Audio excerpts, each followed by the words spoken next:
Hi, and welcome to the Hidden Language of Children. Are you interested in knowing your young child in a whole new way? Understanding what's really going on in their developing mind? Does your child say or do things that make you stop and wonder, where did that come from? I'm your host, Dr. Kimberly Bell, Clinical Director at the Hanna Perkins Center for Child Development in Shaker Heights, Ohio, where we work with families to help children know how to handle their own feelings, to become the boss of themselves. Today, I'm super excited. We are talking with Rique Sollisch. Rique was a longtime teacher in our preschool, and now, when she's not busy adoring her grandchildren, consults with child care centers and preschools for our community engagement division. Our topic today is how to help young children learn to manage all of their feelings. Welcome, Rique. Thank you. I'm so excited to be talking to you about this Me too, today. too. Yeah. So, this is a very big topic. Like, we're not going to master it, obviously, all in one day. But let's start talking about the importance of learning how to manage your own feelings. Underline the word own. When you work with young children and you begin at the point that says, we all have feelings, we have to know each other. We have to have a relationship in order to appreciate one another's feelings. We don't want to walk in and stop feelings because they make us scared or they make us worried. We want to appreciate them. We want to acknowledge that everybody has feelings. We want to say to children, when a child can't express themselves, it looks like you're a little bit worried. It looks like you have a question. When we say to a child, use your words, we are often talking to children who don't know what words to say. So our job is to offer. And it's an interesting place to start because here's what it brought to mind.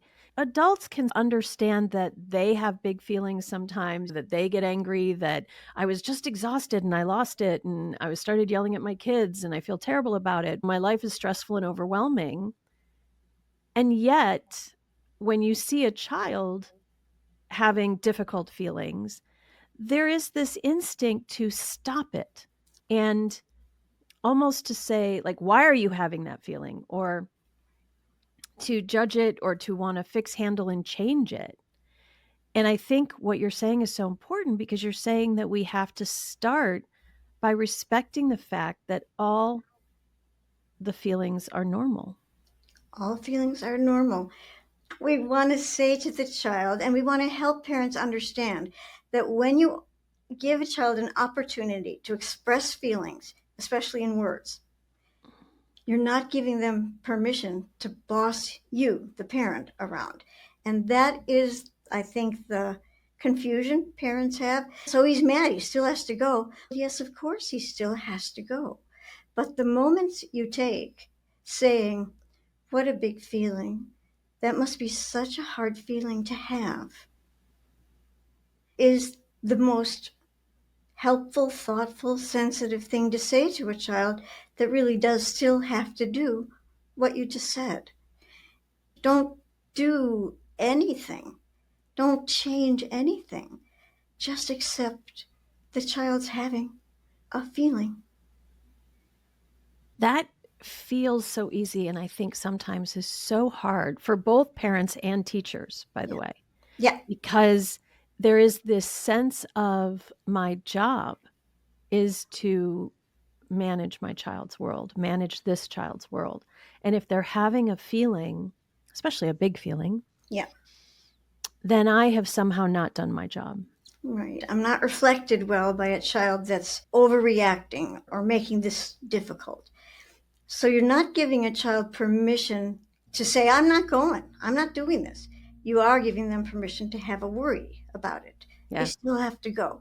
If there's any way you can offer to help them, and unfortunately, that luxury is not always available to a parent, especially Mhm. when starting school. So it's unrealistic to say, I'll help you at the beginning. You can say, your teacher knows how to help you with this feeling. It won't always be this way. It feels this way right now. Feelings change. I find myself talking to you and just feeling very quiet, like, I just want that to sink in a little bit, Yeah, yeah, that you can say to a child, "I'm sorry you're feeling that way right now. It must be a big feeling. It must feel so overwhelming. But you know what? Feelings change. You're not gonna feel this way in a minute. Remember last week, you can do a right, callback. You didn't wanna go to school that day either, right, and you went and you had a great time." And so it I wanna create the trajectory here because the way you say it, I can see the thread that with we start with an infant, obviously, always, that has no way to verbalize their emotions, and they just experience bodily sensory experiences. We don't have to get into that right now. okay, But those things then become labeled first by us as right. what the feelings are: frustration, sadness, anger, rage, joy, happiness. All of those things then become more and more complex. And we want to eventually become a teenager, an adult who can say, "Ugh, I don't want to go to work today," and have the feeling and get themselves up and we go to work. And what we're really talking about today is how do you get from the toddler who is throwing themselves on the floor, having their feelings through their body, Right. to the adult who can drag themselves out of bed even when they don't feel like it. We're hearkening back then to the beginning when a parent can allow a child to have a feeling.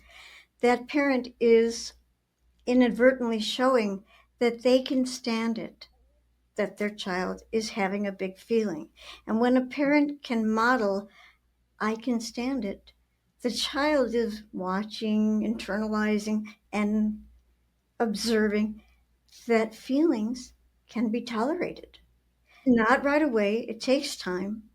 And that's why we have to have an inordinate amount of patience. We have to say, this will take time, but you won't always have this feeling. It won't always feel this big. A time will come when you'll be ready to tell me in words. You'll be kind to yourself and you'll give yourself a chance for this feeling to pass, and a feeling that you're ready to try something new will come. When the parent is able to allow a feeling, they are telling their child, allow your feelings. You'll see. You'll learn how to manage them. And instead, a parent gets all riled up, and we don't want our child to have a fit right now in the hall. And we don't. And that's understandable. I think one of the things that parents find surprising when they get here and their child is having a trouble and they've come for help, whether that's through our school or whether that's in our outpatient clinic. Because this idea of teaching a child that they can stand their emotions by being a parent who can stand your child's emotions. And I think sometimes for lots of different reasons, parents struggle with that, or the child struggles, or the amount of emotion that a child has is more than anybody can stand, and that's when they come to therapy. And so me as a therapist, my job is to be able to stand even bigger emotions, and our goal is to take that bodily expression of that feeling and turn it into words, and then to modulate that so that it doesn't have to be such a big feeling. So let's talk, how do we do it? Like, how do we do it besides we're just standing there living in the emotion? So let's talk about talking to kids about little, medium, and big. I don't know what a child is feeling, and I can ask all I like, but in the midst of a big feeling, it's very hard to get to it. So acknowledging that this must be a very big feeling, and it must be a very hard feeling to have. I hope you'll be ready soon to tell me what is going on and what has brought this on, what's brought this about. Because if I could know where it started, we can wonder together how I can help you stand it. It will pass, but I can help you when I understand more about what it's about. Mhm. A child that doesn't want to come in is allowed to sit in this cubby till he's ready.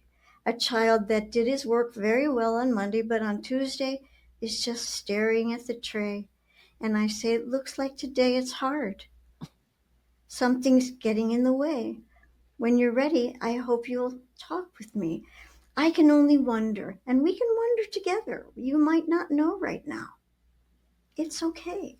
I have faith that their confidence will return and the will to spend a school day being productive will come back. I often hear from parents earlier at arrival that it was a hard morning. And I don't need the whole story, I don't need the private parts, but it helps me to say to children, did you know that no matter what kind of a day this started out to be, no matter what difficulties went on at home, that school can still be great? This school day can still be wonderful. You may have went on this morning on your mind. It'll come and go, but this day can still be great. And it's the beginning of learning to be a school child who can do school stuff that's separate from home stuff. So you taught for many years in our kindergarten. In preschool, we encourage teachers to get children to express their emotions in words. And I think it shows beautifully the transition from what we want to happen in preschool, which is they learn how to be in a classroom, to separate from their parents, the basics of academics, but also how to be with other kids and how to cooperate and how to share and how to have big feelings and how to miss and how to separate. And that's preschool. And then in kindergarten, what you're demonstrating is this really beautiful focus of, you know what? This can now be just school. Right. This can be a place that is just school. And at this age, you have what it takes to manage and modulate. You can take that feeling and you can choose not to let it get involved in your school day. We can And talk about what's getting in the way, but yeah, we can move it.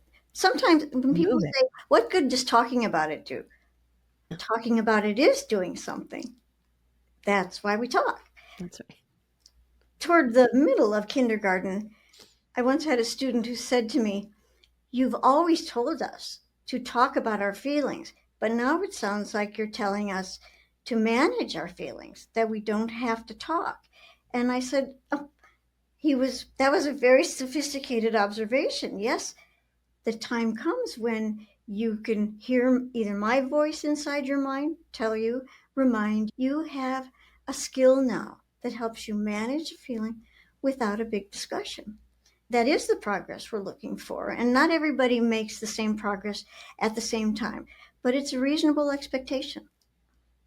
Yeah. I find myself telling parents there's a time in early childhood development where you move away from assisting a child with your body. So rocking, cuddling, that kind of thing, to helping a child with your words. And so instead of immediately taking over the function of modulating an emotion with your body, you loan out your words to help process that emotion. And I think that's what you're talking about here is that step where we move from bodily expression on the child's part, bodily, what's the word I want to say? Control, modulation, fixing, whatever, on the part of the parent or the teacher. Let's keep Mhm. that in mind. But there's a time for moving away from that physicality of it.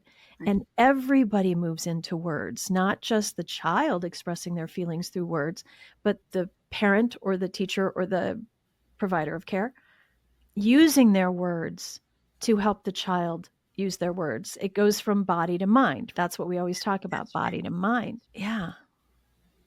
I think that's so important. So now and there will be times, right, where we regress, where sometimes we all need a hug, right? Right. And even grown-ups feel that way. So children will also have those moments. What an important step it is to move from body to mind, both in the expression of the feeling and in the grown-up doing the helping. Even an injury at school is something that we talk about. Let's let mom know about this big scrape on your knee. It really hurts. It is a time when a child might need some physical comfort, but it's not teacher's role. It can be the reminder that they can wait till they get to see mom Mhm. or dad or whomever's coming because I can help them right now with the first aid, but the hug will come. Right. Remind them. Ask for the hug when you get there. Yeah. Yeah, And the ability to delay gratification is what you're teaching there. right. Okay, so let's talk about when I said talking about like small, medium, and big, When we know a child is what the rest of the world calls overreacting, we say, that feeling's too big for this situation. Talk about that for a little minute. Yeah, I've been known to use the expression, what a big feeling for such a small matter. And it's a little judgmental. I found many ways of saying just that doesn't belittle a child's experience, because when, the beginning of kindergarten, every feeling is big. You ask any child, they'll say, is this a big, medium, or little? It's big. That's what they'll say, because they start out big. Yeah. After a while, we get to know that there's medium and there's small. And we can ask a child, is this a big feeling? Is it more medium? Is it more small? We're just asking. I'm not throwing out oh, it's not that big a deal. Let's shut Mm-hmm. this down. Because that's not helpful. But Mm-hmm.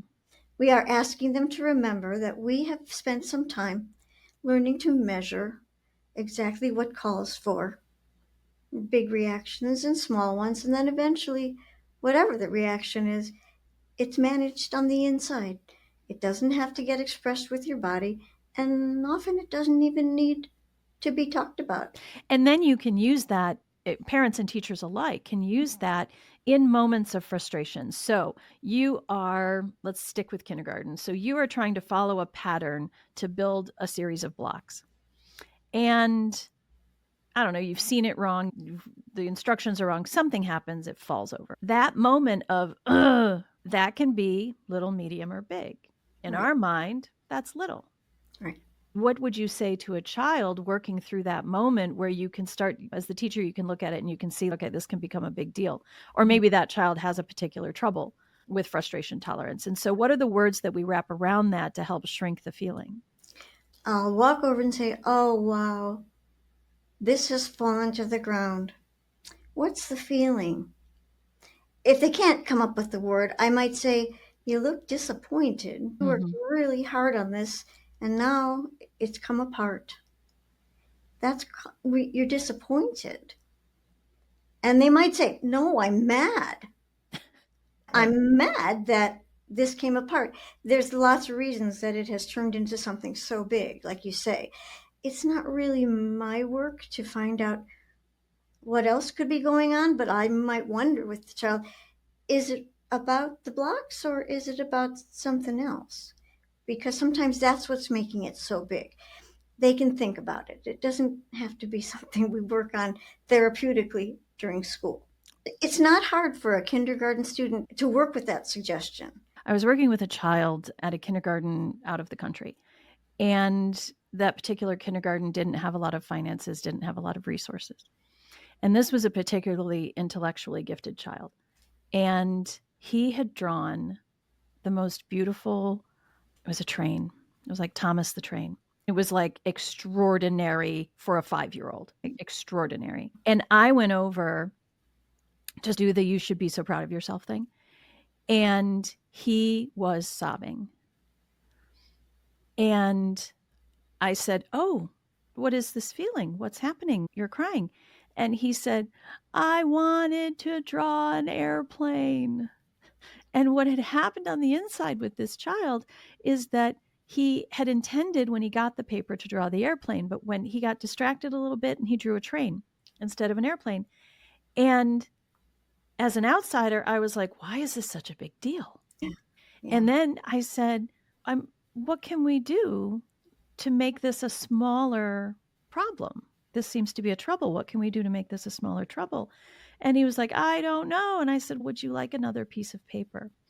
And what I discovered in that moment was that historically they had to ration paper. And so he may not have had the opportunity to just grab another piece of paper and do it. And then we figured out that he could turn the paper over and he could use that, or that he could, in this situation, I was able to give him another piece of paper. And so it felt like not a big deal to me, but it was a very big deal to him. But in our verbal exchange, we were able to find a very easy solution. And I think that's true for blocks falling down, making a mistake on your math paper, and those moments where you can take something big and stand in it with the child without judgment and be like curious. Oh, Oh, that's what you're thinking. Things are not often how they look to us.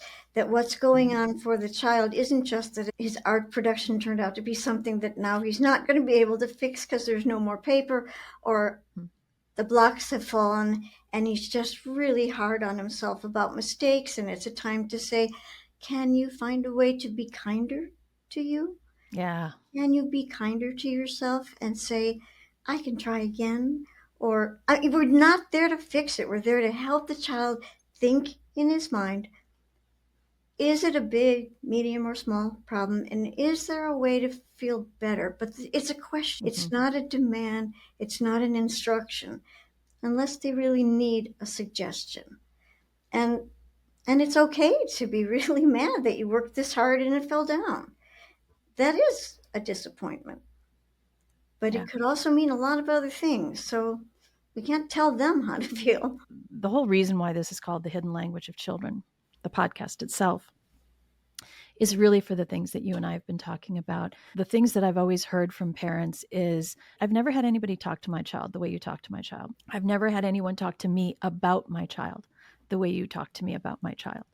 And I have polled other therapists and teachers, and that is a common experience, that when people come to Hanna Perkins, the thing they say about us is the language that we use and the way that we understand the language of children, whether that's behavioral language or whether that's verbal language. There have been times where I've had children in my office who they weren't throwing things and they weren't talking, but they were roaring like a lion. Yeah. And I've said, that's closer to words because we're not throwing anything, but we're not quite at words.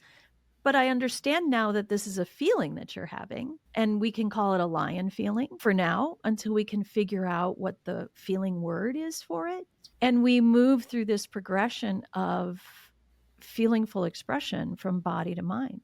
Yeah, it's very hard work and it takes a long time. That's the most often heard remark from parents to me. How did you learn to talk this way? Yeah. And I always end up feeling I'm not really talking, I'm asking. Because once the child is involved in the conversation, that's when we get the words. The child may have much more to say about this than I would have ever known. And also, the child may not know what to call something, and I can wonder, is it this? Would it be best if we tried this again tomorrow? Reminding that it's not all lost. There's another day. Those kinds of things help the young child so much. I think this has been so poignant and so full of goodness. We have to move on to the next section, but I think we're going to revisit this. This conversation in particular with you feels like this is where the conversation begins. The whole conversation about what we do to help kids who are struggling with emotional modulation, whether that be because they're just developing and everybody needs help, whether it's because they have a biological diagnosis that makes managing emotions difficult, whether they have a life situation that is, in the moment, making big feelings difficult to manage, that this is where our conversation begins. And so even though we have to wrap up and move on to the next section, I feel like my conversation with you is going to begin here. And then we're going to have other podcasts where we take that conversation elsewhere. Right. So let me give a quick commercial for the school while we're here talking about it. Ricky, you are such an excellent example of the expertise that we find here at Hanna Perkins in our school. So if you are a parent in the Cleveland area and you like what you've heard about our approach to early education, you might consider enrollment for your little one in our toddler group or in our preschool. Hanna Perkins has been an early pioneer in social emotional education all the way back to the 1950s when it was still called nursery school. Our school has rolling admissions, so we're always giving tours, taking applications. You can get lots more information at our website, hannaperkins.org. That's HANNA. So Hanna, PERKINS.org. Okay. We want to take time to do this. So this is a section, Ricky, that we like to call Let's Rephrase That. And this is really a place in each podcast where we try to share with our listeners the kinds of language that we use with children and how we might rephrase things that sometimes we find ourselves saying to children when, as adults, we're having big feelings about what's going on. You ready? Yeah. Okay. And the other thing that I said last podcast, and I think I'm going to keep saying it, is that we don't get any prep for these particular things. Like, we don't prepare for this. Bob writes them and he gives them to me the morning of. And so this is our chance to think off the top of our heads about the way that we interact with children in a spontaneous way. All right. Moments ago, two young children were playing quietly together, building blocks. Suddenly, without any noticeable provocation, one child pulls a big block from the bottom and the whole structure comes tumbling down. The other child is already winding up to cry. The first reaction for many adults would be to grab the block out of the child's hand and say, "Why did you do that? Say you're sorry." What would we do instead? The question is a good one, but I'm not sure it's the right place to start. That's a really good point. Excellent point. The idea that you want to run to the child who's about to cry because they've both just worked so hard, but really both of them deserve that pat on the back for that good effort up until the moment that the big surprise took place. So there are questions to ask. Oh my, what a surprise. Yeah. To the child who's crying, you must be so disappointed. What hard work you both put into this, and now it's all come apart. And I would turn to the child who took the block and say, is there anything you can tell us about what just happened? Because in my mind, there's a million ways to understand it, and I have no idea. But to come in charging that you've done the wrong thing and now look at his face is just unhelpful. I've been in this situation before, and I've heard lots of things like, our time in the block corner is almost up, and I don't want anyone else to knock it down. So he wanted to be the one to knock it down, not give up their time and have someone come in and crash it. Well, that's a good answer. It's a good answer, but I think we need an alternative to surprising your partner here by just destroying it all of a sudden. And we'll have to have that talk. We'll have to make that plan. I can tell you what I've seen you do in my observations of you over the years. I have seen you say, let's say we've got, I don't know, Joey and Johnny. Those are some names. Joey, you seemed really surprised. Do you want to tell Johnny how you're feeling? And that then often elicited, in my observations, the apology in a natural way, because now you're doing conflict resolution and they're both expressing how they were feeling. And then instead of saying, say you're sorry, because you have to rote learn that's the socially appropriate thing to do, you come upon it naturally.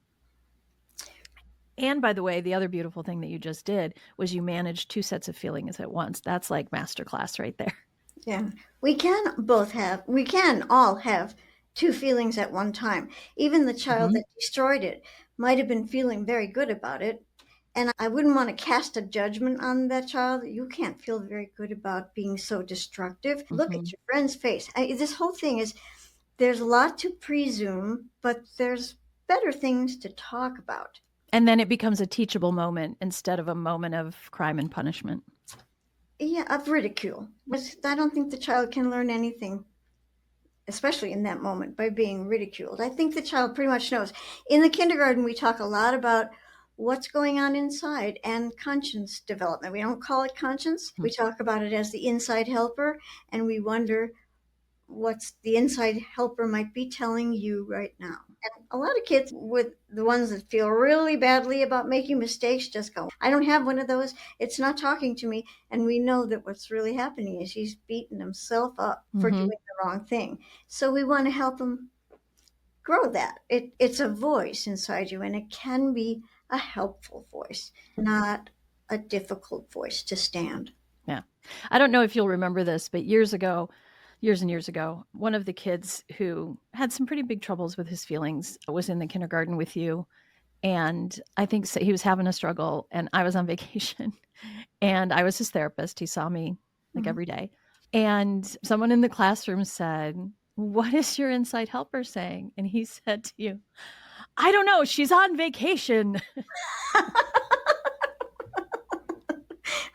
Yeah, we got some work to do there. The helper's not inside her head; it's inside your head. Yeah, I think in that moment, there was a lot of big feelings about a lot of Right. things, and it was, "I've made a mistake, and I don't have my helper to go talk to about it." That's And one of my favorites. we do want them to know they have this feeling does not have you. You have it. And Mhm, it is just the right feeling to feel like you've done the wrong thing or a mistake just happened. You've made a mistake. But your inside helper can be just that, a helper right now. mhm, It can say, what about fixing it? Or what about trying again? They can keep your voice in their head, could keep mhm. my voice in their head, but eventually they need to grow a voice that's not That's so right, mean to them. that's right. Yeah. Excellent. Thank you. Okay, we have one more. So, we are always glad to get questions from our listeners, and when time allows, we answer them in the podcast. If we can't get to them here, we try to follow up directly. If people send us an email, we will Mhm. email back. But here's a question.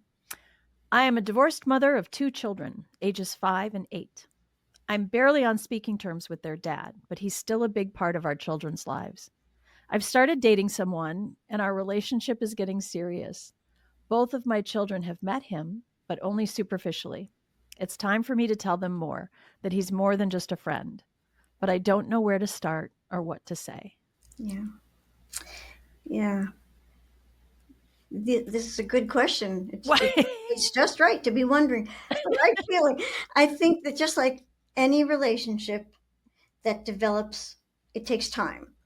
And there's a lot to learn about one another. And when we keep that in mind and consider that will also be true for the children, then a lot of planning, some of which may not actually pan out like you Right. hope, but you do plan a time for them to talk together about this relationship changing into something that will last a long time and invite the feelings that will also take more time because they will come in bits and they'll come and change and they'll come and grow.